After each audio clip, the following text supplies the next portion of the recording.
जय श्री राम दोस्तों, हमारे चैनल मिस वैष्णव पर आपका हार्दिक स्वागत है।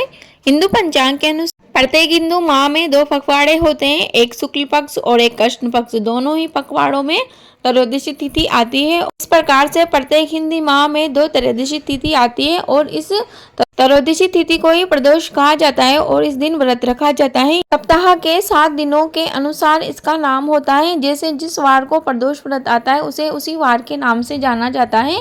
आज हम बुध प्रदोष व्रत की कथा सुनेंगे। बुधवार को पड़ने वाली प्रदोष व्रत को बुध प्रदोष कहते हैं। इस दिन भगवान शंकर की विधि विधान से पूजा की जाती है। धार्मिक मान्यताओं के अनुसार प्रदोष व्रत के दिन विधि विधान से भगवान शिव की पूजा व व्रत रखने से भक्तों की सभी मनोकामनाएं पूर्ण होती है, संकटों से मुक्ति मिलती है, जीवन में सुख शांति व समृद्धि आती है। सनातन हिंदू धर्म में प्रदोष व्रत का विशेष महत्व है। तो आइए शुरू करते हैं बुध प्रदोष व्रत कथा। प्रेम से बोलिए गजानन महाराज की जय, शिव शंकर भगवान की जय। बुध प्रदोष व्रत कथा के अनुसार एक पुरुष था जिसका नया नया विवाह हुआ था। दोस्तों, पहले के समय में बहुत कम उम्र में विवाह कर दिया जाता था और विवाह के पश्चात दुल्हन को अपने पिता के घर ही रोक लिया जाता था और एक निर्धारित समय के बाद एक रस्म होती थी जिसे गोना बोलते हैं। उसके अनुसार दुल्हन को अपने ससुराल भेज दिया जाता था। उस पुरुष के विवाह के कुछ समय बाद उसका गोना किया गया, जिसके बाद वह अपने ससुराल अपनी पत्नी को लेने पहुंचा। जिस दिन बुधवार था। बड़े लोग कहा करते हैं कि बुधवार को कभी भी किसी को विदा नहीं करना चाहिए। तो उस पुरुष से भी उसके ससुराल वालों ने मना कर दिया था कि आज वह अपनी बेटी को उसके साथ विदा नहीं करेंगे, क्योंकि आज दिन बुधवार है और हमारे यहाँ बुधवार को किसी को भी विदा नहीं किया जाता, यानी शुभ नहीं माना जाता। परंतु उसने किसी की एक न मानी और वह जिद पर अड़ गया और बोला, मैं इन सब बातों को नहीं मानता, ये सब झूठे आडंबर है, मैं तो अपनी पत्नी को आज ही लेकर जाऊंगा। तब ससुराल वाले बोले कि अच्छा ठीक है, आप नहीं मानते तो ले जाइए। विवश होकर सास ससुर ने भारी मन से अपनी पुत्री को विदा किया। फिर क्या था, दोनों पति पत्नी विदा लेकर वहां से बैलगाड़ी में बैठकर अपने घर की तरफ निकले। वह दोनों पति पत्नी आधे रास्ते में पहुंचे थे कि पत्नी को बड़ी जोर से प्यास लगी और वह अपने पति से बोली, सुनिए मुझे बड़ी प्यास लगी है। उसका पति बोला, अच्छा ठीक है, तुम्हें प्यास लगी है, तुम यहाँ बैठ जाओ, मैं तुम्हारे लिए जल लेकर आता हूँ। ऐसा कहकर वह हाथ में लोटा लेकर पानी की तलाश में निकल गया। कुछ देर बाद जब वह पानी लेकर आया तो उसने देखा कि उसकी पत्नी किसी से हंस हंस कर बात कर रही थी और उसी के लोटे से पानी पी रही थी।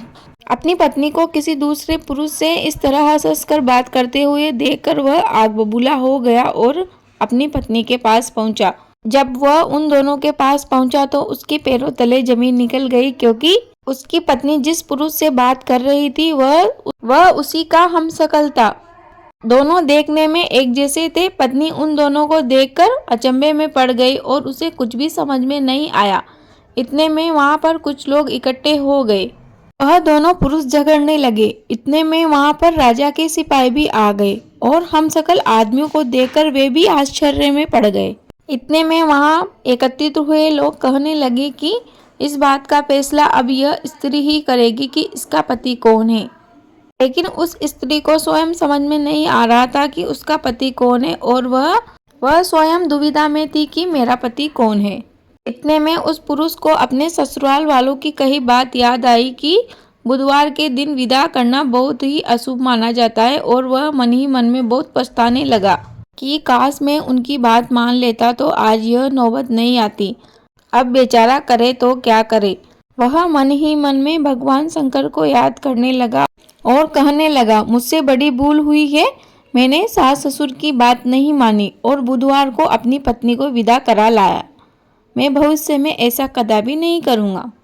जैसे ही भगवान शिव ने उसकी प्रार्थना सुनी तो उसकी प्रार्थना पूरी हो गई, क्योंकि जब भी कोई भगवान से सच्चे मन से प्रार्थना करता है और पश्चाताप करता है तो भगवान उसकी अवश्य ही सुनते हैं, क्योंकि बड़े से बड़े संकट को भी भगवान टाल देते हैं। जैसे ही उसकी प्रार्थना पूरी हुई, दूसरा पुरुष अंतर्ध्यान हो गया। पति पत्नी सकुशल अपने घर पहुंच गए। उस दिन के बाद से पति पत्नी नियम पूर्वक बुध त्रयोदशी प्रदोष व्रत करने लगे। कहानी अधूरी रही हो तो पूरी कर जो, पूरी हो गई हो तो मान कर जो। जो भी मनुष्य इस कथा को प्रेम पूर्वक पढ़ता है, सुनता है व कहता है, भगवान शंकर उसकी सभी मनोकामनाओं को पूर्ण करते हैं। प्रेम से बोलिए शंकर भगवान की जय। आइए अब जानते हैं फरवरी 2024 में प्रदोष व्रत कब रखा जाएगा, त्रयोदशी तिथि कब शुरू हो रही है और कब समाप्त होगी तथा पूजा का शुभ मुहूर्त क्या होगा। दोस्तों उससे पहले आपसे एक छोटा सा अनुरोध है, यदि आपने अभी तक हमारे चैनल को सब्सक्राइब नहीं किया है तो प्लीज़ चैनल को सब्सक्राइब कर लीजिए। वीडियो उपयोगी लगे तो प्लीज़ वीडियो को लाइक व शेयर जरूर कीजिएगा। माघ माह के कृष्ण पक्ष की त्रयोदशी तिथि 7 फरवरी दिन बुधवार को दोपहर 2:02 से शुरू हो रही है और 8 फरवरी दिन गुरुवार को सुबह 11:17 पर समाप्त हो जाएगी। ऐसे में बुध प्रदोष व्रत 7 फरवरी दिन बुधवार को रखा जाएगा। चूँकि प्रदोष व्रत पूरी तरह सूर्यास्त पर निर्भर करता है, प्रदोष काल में ही भगवान शिव की पूजा की जाती है, ऐसा इस व्रत का विधान है। आपको ध्यान देना है, प्रदोष व्रत एक ही देश में 2 अलग अलग शहरों के लिए अलग अलग हो सकते हैं। चूँकि प्रदोष व्रत सूर्यास्त के समय त्रयोदशी के प्रबल होने पर निर्भर करता है तथा 2 शहरों का सूर्यास्त का समय अलग अलग हो सकता है। इस प्रकार उन दोनों शहरों के प्रदोष व्रत का समय भी अलग अलग हो सकता है। इसीलिए कभी कभी ऐसा भी देखने को मिलता है कि प्रदोष व्रत त्रयोदशी के एक दिन पूर्व अर्थात द्वादशी तिथि के दिन ही हो जाता है। क्योंकि सूर्यास्त होने का समय सभी शहरों के लिए अलग अलग होता है, अतः प्रदोष व्रत करने से पूर्व अपने शहर का सूर्यास्त समय अवश्य जांच ले, चाहे वह शहर एक ही देश में क्यों न हो। प्रदोष काल सूर्यास्त से 45 मिनट पहले आरंभ होकर सूर्यास्त के 45 मिनट बाद तक होता है और इसी समय अंतराल में पूरे विधि विधान के साथ भगवान शिव व माता पार्वती का पूरी श्रद्धा व निष्ठा के साथ पूजन किया जाता है। अब जानते हैं प्रदोष व्रत में पूजा थाली में क्या क्या रखना चाहिए। पूजा थाली में अबीर, गुलाल, चंदन, काले तिल, फूल, धतूरा, बेलपत्र, शमी पत्र, जनेऊ, कलावा, दीपक, कपूर, अगरबत्ती एवं फल इत्यादि रखे। इस व्रत के दिन भगवान शिव की प्रदोष काल में पूजा किए बिना हमें भोजन ग्रहण नहीं करना चाहिए। व्रत के समय में अन्न, नमक, मिर्ची आदि का सेवन बिल्कुल भी ना करें। अब जानिए प्रदोष व्रत की महिमा। प्रदोष व्रत रखने से 2 गायों का दान देने के समान हमें पुण्य प्राप्त होता है।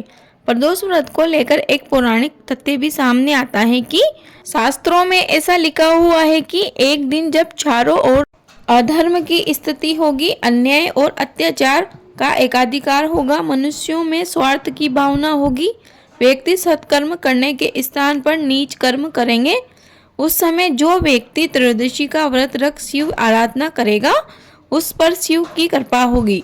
इस व्रत को रखने वाला व्यक्ति जन्म जन्मांतर के फेरों से निकलकर मोक्ष मार्ग पर आगे बढ़ता है, उसे उत्तम लोक की प्राप्ति होती है। इस व्रत को स्त्री व पुरुष दोनों ही कर सकते हैं।